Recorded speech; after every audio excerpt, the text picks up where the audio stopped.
Hello, my name's John Ennis, curator, producer at Journeys in Design. Welcome to sunny southeast Scotland, along one of our most beguiling coasts on the shorelines of Fife on the east coast of Scotland. We're exploring sustainable design in coastal communities, and we've moored today in Burntisland, a port on the north shores of the Firth of Forth, a mighty estuary that spills on into the North Sea, mirroring in some respects Irvine, where we were to start our journey in the Firth of Clyde. In the 18th, 19th centuries, Burntisland rivaled Leith in size and significance as a port, shipbuilding, whaling, shipment of coal, and actually the world's first roll-on, roll-off ferry was from Burntisland to Granton across the Forth. And that was in advance of the very famous Forth Rail Bridge, which is visible and iconic of Scottish engineering and of Fife. Actually, it's the gateway to the Highlands from south. Railways obviously became vital for prosperity, and it's a former railway station building that we're visiting today to welcome weaver Susie Redman. Susie, hi. Hello, hello. Nice to be with you. Thank you very much. And it's the Platform Studios you're working in today that you're speaking from. Tell us a little bit about the studios.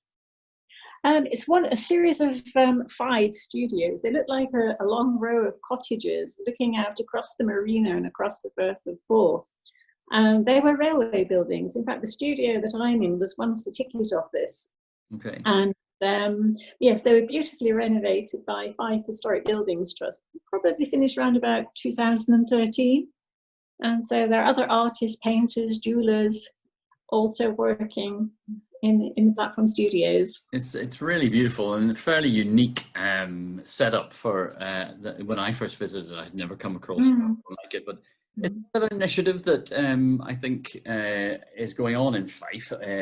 And really valuing its creative makers and artisans in different areas around the county, and we'll be exploring that in another project.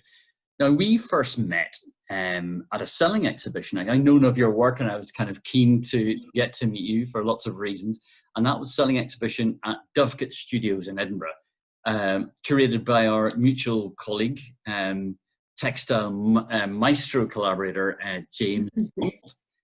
It was a summer show called Cloth, and I believe there's some interesting developments this year on that initiative.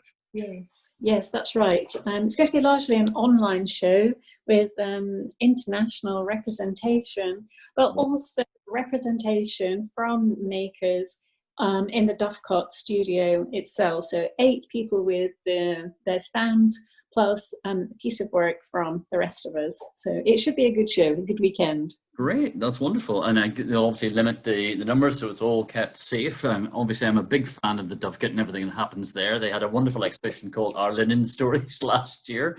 I was slightly involved. But yeah, it's a wonderful building, converted swimming pool. That'll be a treat for anyone visiting Edinburgh, and I hugely recommend it. And James always brings together some fascinating makers, and it was a joy to have finally met you there last year. So we have met in another project, joined by a mutual passion for linen and flax fibre as part of Our Linen Stories, another project from Journeys in Design. Today, however, we're meeting within this voyage of exploration we've called Salvage Scotland. And in this second week, we've developed a material focus exploring design and ecology and industry relating to seaweed. So it's in that context that it's been very interesting to meet up more recently and think about how your work has been engaging with that material. But you hinted at the view that you and your colleagues have out from Platform Studios. It's by the sea. Would you like to take us on a little meander out from your studio? Yes, well, my view is always changing, partly because of the weather. And there are days when I can't see Edinburgh at all, and days when it's beautifully clear. I can see Inchkeith, an island in the Forth, the occasional whale popping up every now and again, if I'm lucky. And also a bit of industry. Briggs Marine are nearby. They have a contract for servicing these huge buoys that are brought in, and they look like huge pieces of Duplo bricks, red, bright primary colours, red, yellow, green, and they appear on the quay, and we're all, of course, desperate to photograph them. I mean, they're huge, and these are the big industrial buoys that sit offshore for the oil and gas industry, I think. Enormous things and stunning. It's quite an interesting little, and you mentioned the industry, there's a very big fabricator there as well, and a plant manufacturer. So it has quite a significant current industrial manufacturing interest as well. So yes, you might see, well, you don't know what you're going to see, but it's a different view all the time. And take it a little further along. Yes, that's right. So as well as the sort of the big stuff, there's also small sailing boats, a small marina.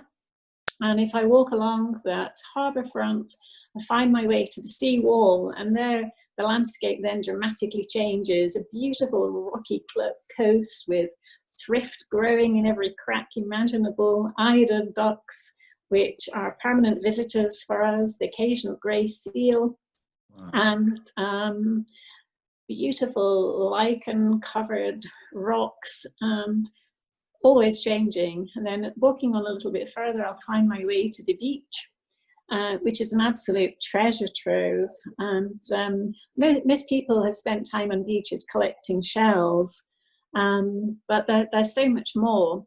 Pieces of wood that have probably been in the sea for, sometimes it must seem like years, because they've been bleached by the salt and the sea.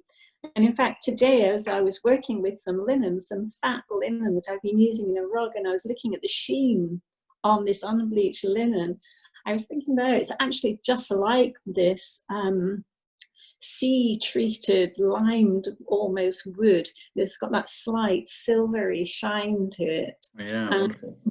So yeah, the beach is actually full of sculpture, which you can leave there to enjoy, but if you're like me, you're tempted to bring them back to the studio. Well, like, you've taken me on that wonderful walk, and it's very special, and it's part of the Fife Coastal Pathway that goes right on up the county as far as St Andrews. But that stretch that you're near, it's very beautiful. And as you mentioned, the view out across the sands to Inchkeith and the little islands and on beyond, and you can see right across the Forth to the capital and to Leith and the industry across there.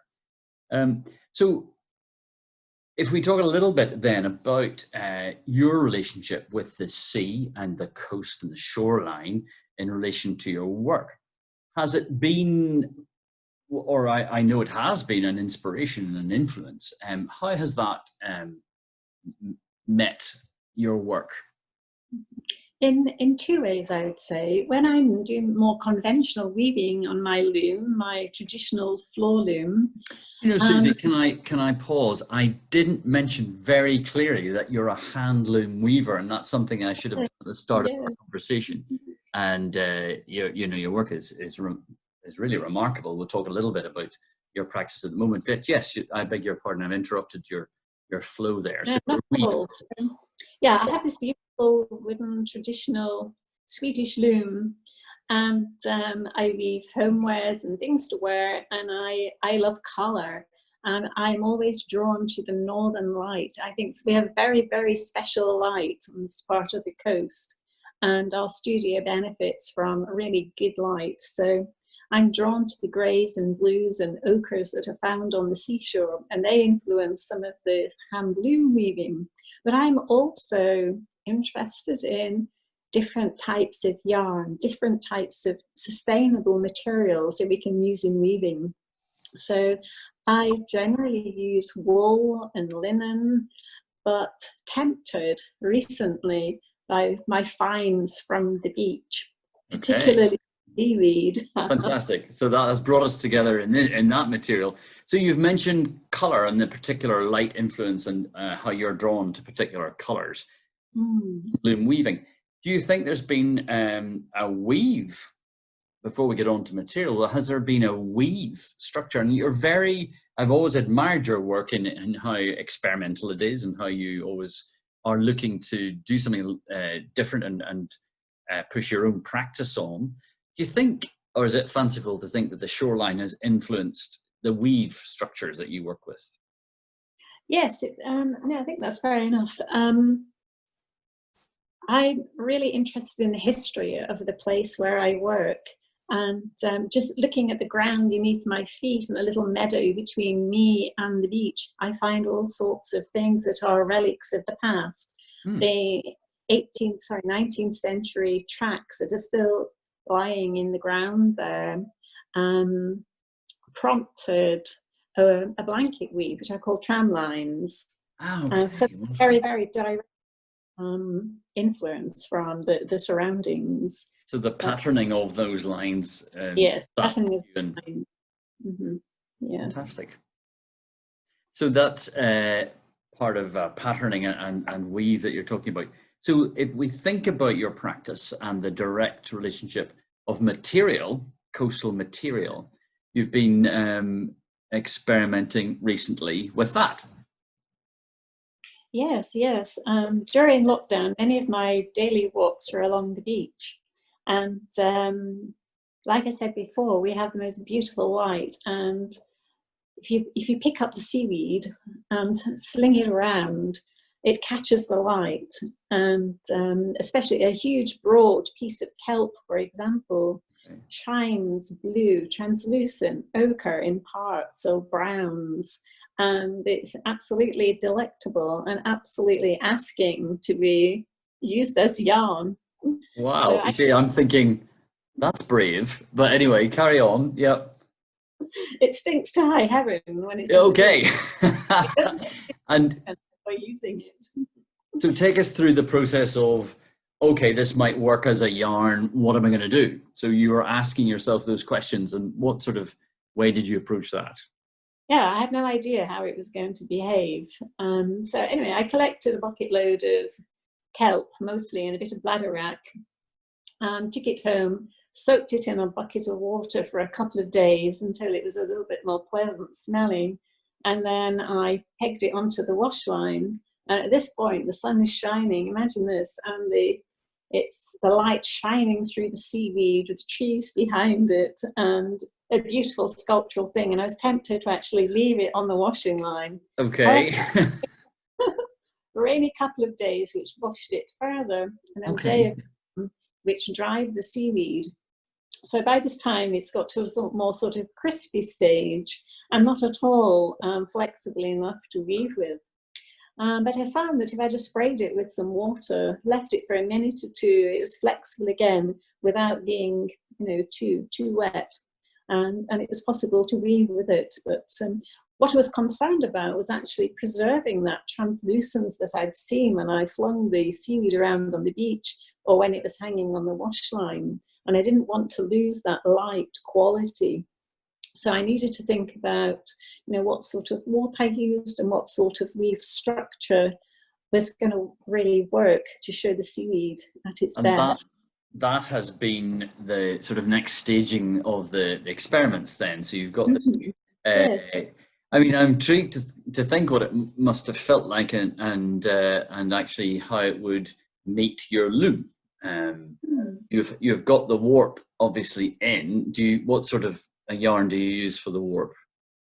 I wanted a natural fibre and something that chimed well with seaweed. So I just happened to have in the back of the cupboard in my stash some beautiful Japanese paper yarn washi. Hey, nice. Sorry, what were you going to say there? That's a nice, the Japanese culture.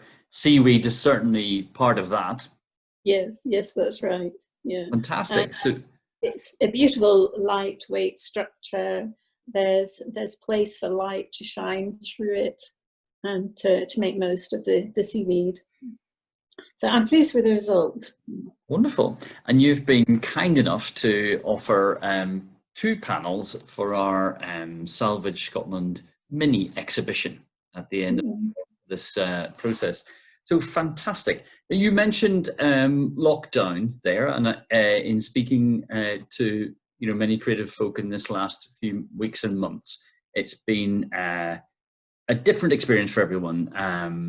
And some people have felt, a significant proportion have felt very blocked by the experience. Other people have felt super productive. How would you summarize your experience, or tell us a little bit about your experience of lockdown? Well, I think, like everyone, of course, I miss my family, but I'm absolutely blessed to have such beautiful walks. And my coastal walks, which I've just talked about, were just absolutely wonderful, inspiring.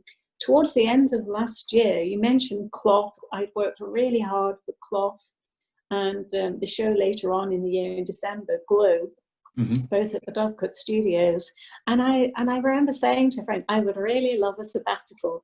I would really just love to have half a year maybe, just to experiment, maybe think about different materials, different weave structures, and just to play about.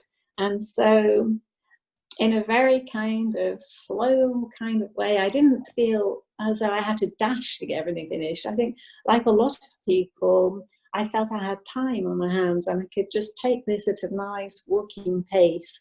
And that enabled me, I think, to think and to have the time to use seaweed, to use paper yarn, both substances that I've not used before.